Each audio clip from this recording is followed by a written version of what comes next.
On the Middle East, UN Rights Chief Volker Turk today called for concerted efforts to end the Israeli blockade of the Gaza Strip, and Amnesty International accused Israel of committing a live-streamed genocide against Palestinians.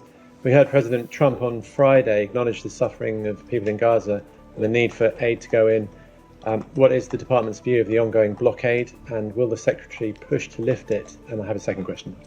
President Trump said just a few days ago that there is a very big need for medicine and food regarding, of course, Gaza and Gaza aid, and that we are taking care of it.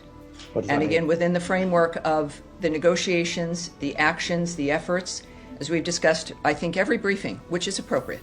I think the President of the United States making that statement makes clear that actions being considered and taken, and that the President is working on it. So we are taking care of it. How will that translate to actual action? Well, we'll find out.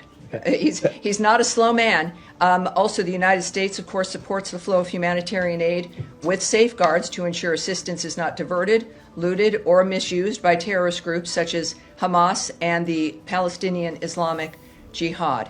But for one thing, we certainly, I think I can say generally about the president, is that when he says something, he acts, and he doesn't lollygag.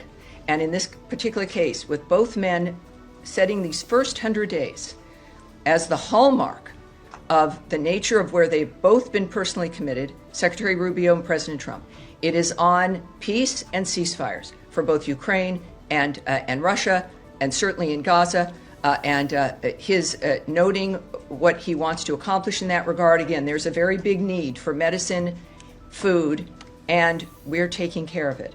So it will not be long, I'm sure, to see the results of his work.